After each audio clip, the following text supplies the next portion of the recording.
We're less than 4 weeks away from the 2026 NFL Draft and taking a look at two full draft classes for the Dolphins, courtesy of Matt Miller and yours truly.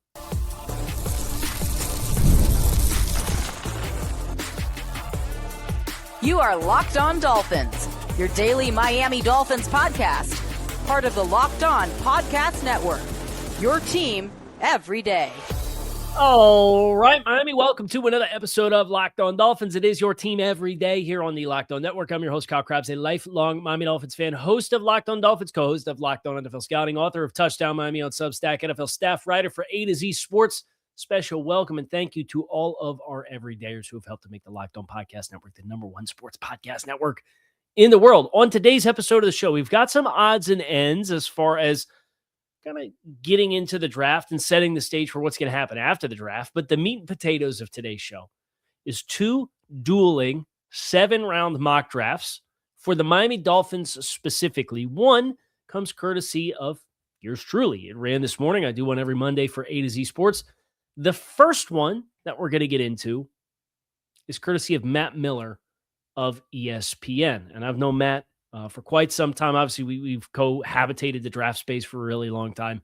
I think Matt picked good players for the Dolphins, but I do have an exception that I take with kind of the overall theme of the draft. And I think you'll see how it plays out when we say, here's the players that Matt picked. And I like a lot of the players that Matt picked. But then here's the players that I picked in my most recent mock to kind of feel the difference of what you're trying to accomplish with this year's group. All right, so I'm going to start. I'm going to read the 7-round picks for the Dolphins, courtesy of Matt Miller, and then we'll talk about what I think about the class, and then we'll do the same thing for mine. Makai Lemon, wide receiver, USC Trojans, is the pick from Matt Miller at 11. Colton Hood, cornerback, Tennessee Volunteers. Eli Stowers, tight end, Vanderbilt. Jayshon Barham, edge/linebacker, University of Michigan at 75. Safety, VJ Payne from Kansas State at 87. Trey Zune, offensive lineman, Texas A&M at 90.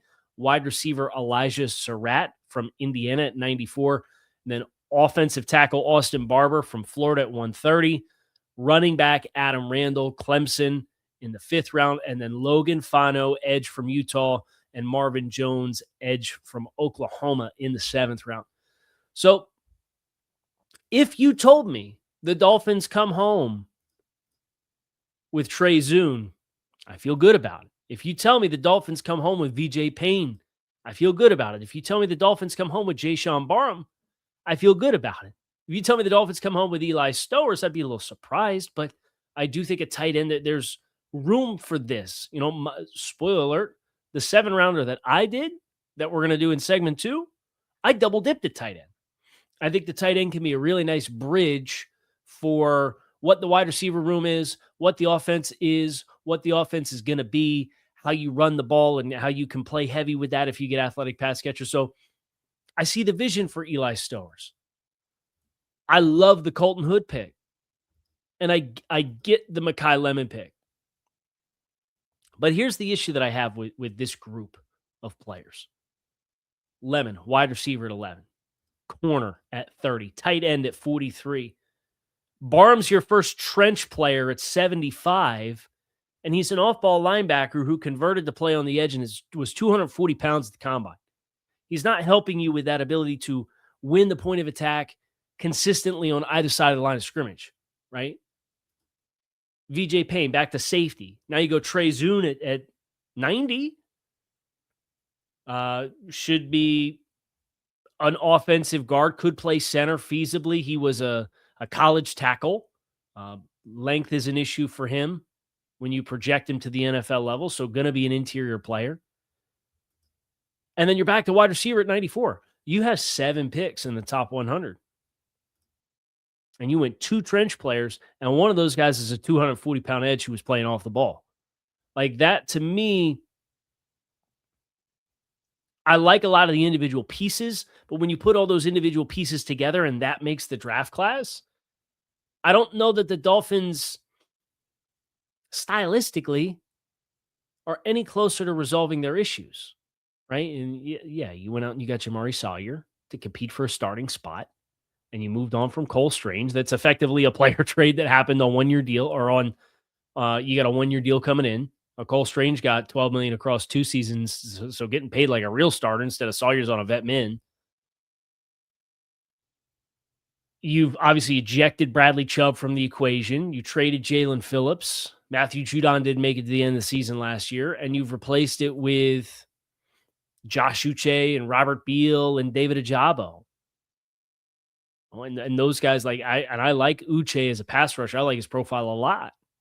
But both him and Chop Robinson, those are guys who, if you give them angles to play outside in, they can generally hold their own. But if you want to go heavy, or if a team challenges you and lines up heavy and lines up with 12 personnel, I don't know how well suited that front would be to match that on the edges. If you don't have somebody with some knockback in their hands, right? And I don't think Barham helps you with that either. And I like Barham's tape. Really bursty, bendy, bulldog mentality. But that whole picture, and I think my favorite pick's probably Colton Hood. I like VJ Payne a lot too. But, Colton Hood being somebody who can play press man and be in your face, and he's young. He's 6 feet, 193, redshirt sophomore, really good in press, really aggressive, really disruptive. I think that's the best fit. And I think the value at 30 is appropriate for the Dolphins as well. But when you pair that with a wide receiver who's had 77% of his snaps have been in the slot and doesn't have a particularly large catch radius, even though he's very good at attacking the football in the air, it's still a different game once you get to the NFL versus being predominantly a slot in college, who's a high 4.4, low 4.5 guy at 11. I wish the domino effect would have looked a little something different. And then you get down here and you blink and you're at 94 and you picked tackle conversion to guard and 240-pound edge. So I think you could keep a lot of what Matt did with his picks for Miami. And if you told me that they kept any combination of them, but then they kind of changed other pieces of it out to stylistically go a little different, I would have liked the haul collectively as a whole more than I did when I sat down and I looked at an 11-player class for Miami, where what your line of scrimmage reinforcements are a 3rd-round guard convert, a 4th-round tackle in Austin Barber, who I'm meh on, and 2 picks after that, Jalen Farmer came off the board at guard. And then you go, edge in the 7th round? The combination is the individual sum of the pieces are fine, but the cumulative sum of the whole class is where I took exception. And we'll talk about how I pieced it together and what I liked about what I did with my most recent mock, and then any takebacks I wished I had a chance to have on the other side of the break. Make sure you guys stick with us. What if sports were traded like markets? Now you can put your sports IQ to work in real time with Robinhood prediction markets. It's not you against the house. It's you participating in a live market. You can buy or sell your positions live all game long. Use your sports knowledge in the moments that matter. Robinhood prediction markets change the game. It's people moving the action. So when momentum shifts, you can move with it. I always knew the game, but never had that dynamic way to apply all that knowledge. Now I can actually take part live in a market that is powered by people. You're no longer just a spectator, play-by-play. You decide.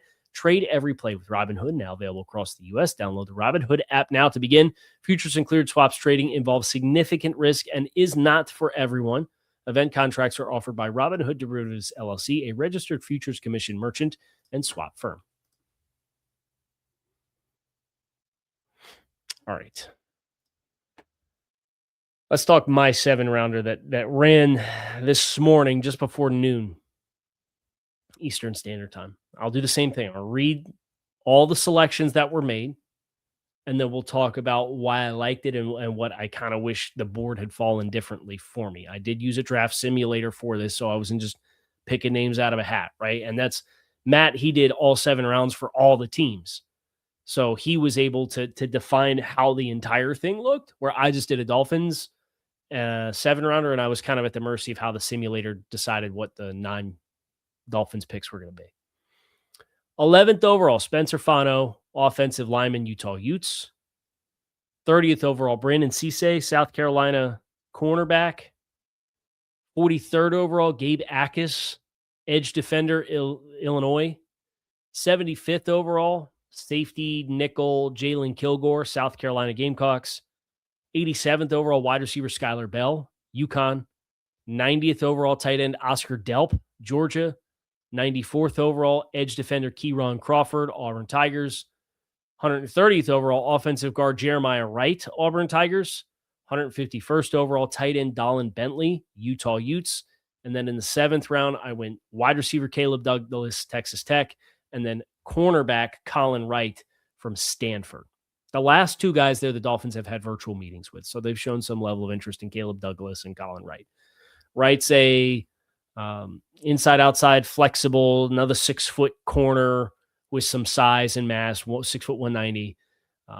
Doesn't have like really prolific speed or transitional quickness, but obviously you play at Stanford. There's a certain level of IQ and intelligence and processing that comes with that. That's your expectation for a school like Stanford, right? Caleb Douglas from Texas Tech, height, weight, speed guy, 6'3.5", over 800 yards each of the last 2 seasons, ran a 4.39 at the NFL Combine. So big body down the field type. The first round pick with Spencer Fano was Maui Noah, Caleb Downs, Ruben Bain, and Mansour Delane were all off the board. That was kind of a motivation for me to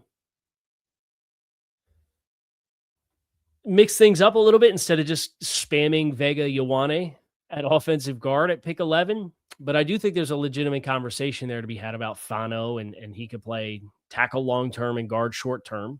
He could be a guard for you long-term. Some people view him as a center. He's got the athleticism for outside zone stuff. Do I want a little bit more anchor? Yeah, I think that's where he can grow. But I do think there's a functional element to his game that if you're going to be an outside zone team, he could be an attractive interior player for you in a short-term gap. And then Austin Jackson's contract expires after this year, and you've groomed Fano for a year, and you kind of do Laramie Tunsil thing where he plays a guard for a year and then kicks outside and plays tackle.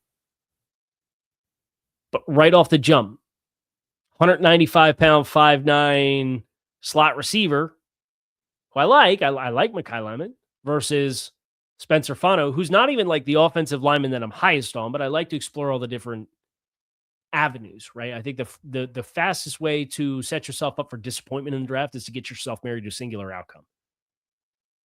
So this one for me was like, yes, Ioane's on the board from Penn State. I like Ioane better, but if they value and covet some positional flex for a guy that could be a tackle long-term, I do think Fano fits, so I pick Fano. Brandon Cisse, I was actually hoping that Colton Hood was going to be on the board at 30. He went off, I think, at 27 on the simulator. So I didn't get a chance to see Colton Hood, so I went with Brandon Cisse, who I'm a big fan of. Very aggressive, combative, physical corner. Some form tackling stuff that I think can be cleaned up on the perimeter, but I love the way that he, like the attitude that he plays with. Gabe Akis at 43, 6'3", 260. Again, 6'3", 260 versus 6'3", 240 is that's a little bit of a different body type, right? And I don't think Akis is the most refined run defender in the class by any means. But at least with the frame at 6'3", 260, he's got some mass that you can work with as compared to a lean, long body type, 2-point stance, hybrid linebacker type player.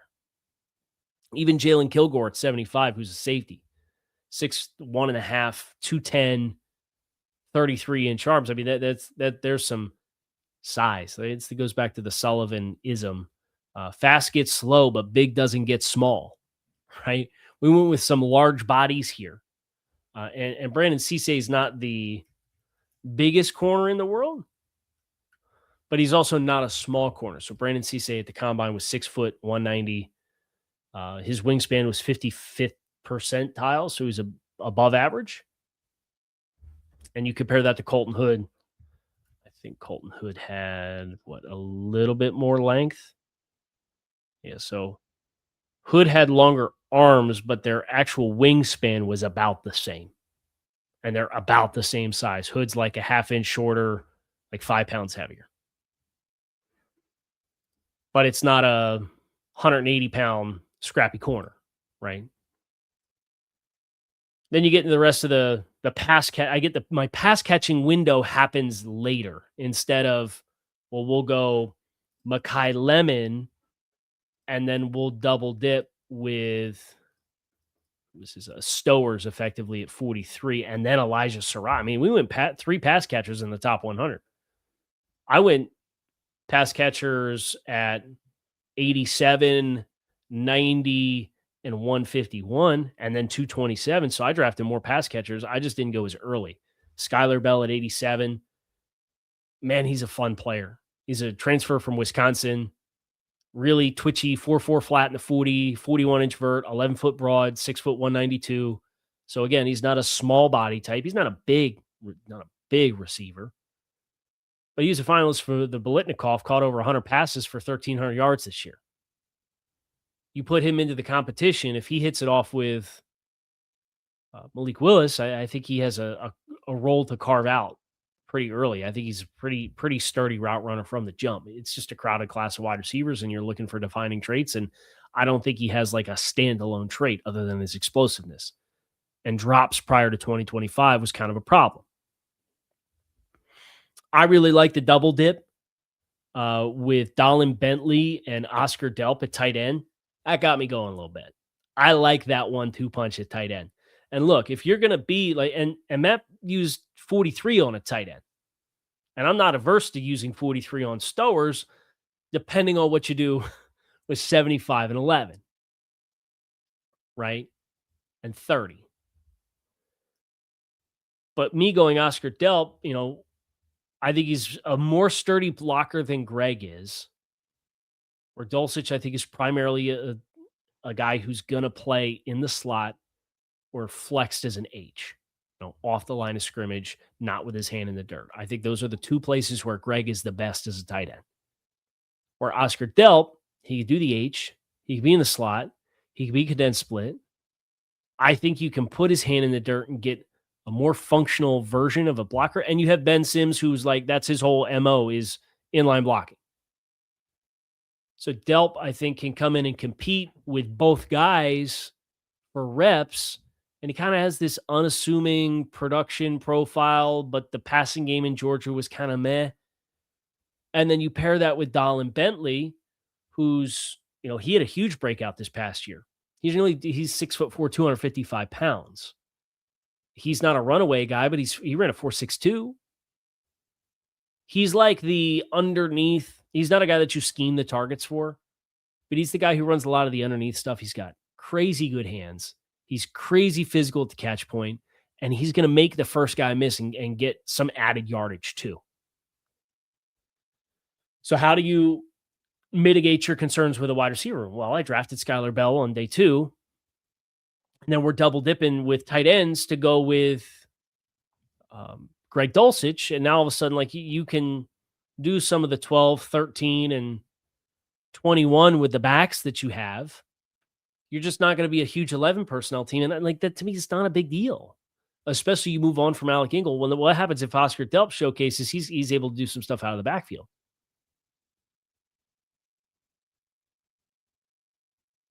I like that combination of players. Would I have liked to have gotten a pass catcher earlier than 87? Yes, absolutely.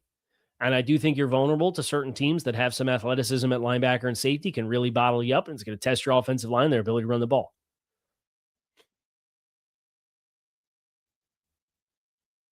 But I think look at the physicality of this group. And if you tell me, hey, they don't get Jalen Kilgore, they got VJ Payne, who Matt gave him in his 7th round mock and one of the 3rd round picks. Cool. Like I like VJ Payne a lot. He's another like similar stature-esque type of player. I think Payne's probably a little bit more fluid. I think Kilgore's a little bit more physical. But that to me, that's the whole tonality of the whole draft class is physical. I got one parting thought for you guys. We're going to get on that on the other side of the break. Make sure you guys stick with us.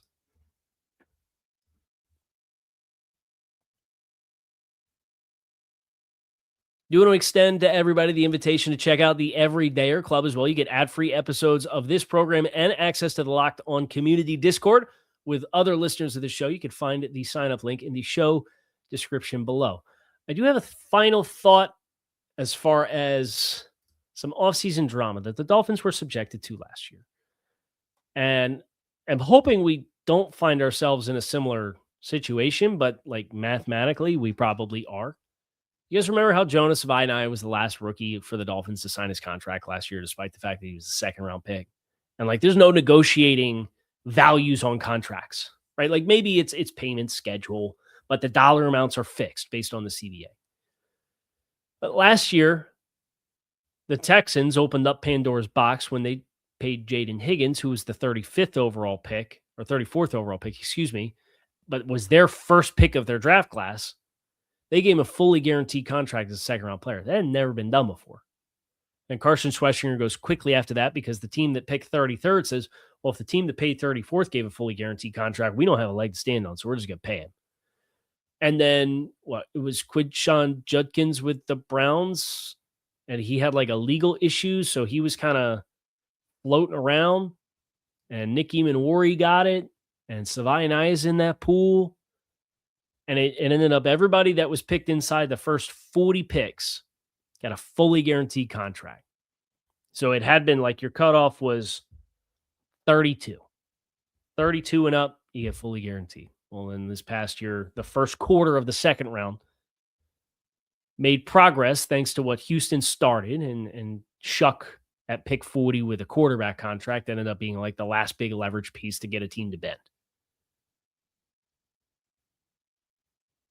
If it was 40 last year was the cutoff, and agents now recognize this is a precedent that's been set, that the teams that have picks at 41 and 42, and like the Dolphins at 43, now suddenly find themselves in a position where an agent is going to sit here and haggle for whatever percentage of the final year of a 4-year rookie contract to become fully guaranteed.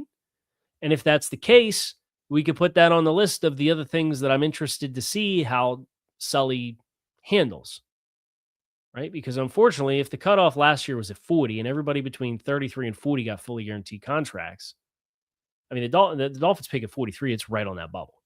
And it's going to very firmly, squarely be in the crosshairs of, well, last year, these guys all, there's just progress for second round picks. They all got fully guaranteed contracts. Are you going to bend on that? And like that's a pick that's the kind of player that you expect to be able to come in fast, quickly, and play. So you want to get the negotiation stuff out of the way. You don't want that hanging on going into training camp and all that jazz. And it last year it didn't leak into training camp, other than I think Judkins, but that was because of his legal issues. But you want to get those guys churned and burned and under contract and locked in and focused on football as fast as possible. But you also, you be mindful of precedent. Right? There's a new GM coming in. So through no fault of the Dolphins' own, but just how the league handled second-round rookie contracts last year, I'm kind of looking at that pick at 43, and I'm like, hey, let's move up 3 spots or let's move back a little bit so we're not in that window to have to just deal with another business headache, right? And I get it. Like, it's players that are coming in the league and they deserve their own set of protections. And generally speaking, the CBA doesn't really look out for those guys as much because they're not tenured when they first come in. So I get it. I get it. And I'm pro the players getting all the financial securities that they can get. But for this team, and it'd be really great to either say, hey, we're going to lock you in fully guaranteed. Hey, we're not going to lock you in point blank period. If we're concerned about it, move up 3 spots or move back 5 spots. I don't care. Just be mindful of that window, right? Because that was a thing that became a thing last year with Savai and I. And just recognizing where the progress stopped last year and now where the Dolphins pick, they are just outside the cutoff. So it's something that I will have my eyes on throughout May, and once we figure out who that player is. That's going to do it for us here today on the show. Hope you guys enjoyed the look at 2 dueling 7-round Dolphins mock drafts here on Locked On Dolphins. It is your team every day. Appreciate you guys as always for checking on the show. Make it a great rest of your day. I'll be back to talk to you all again soon. Fins up.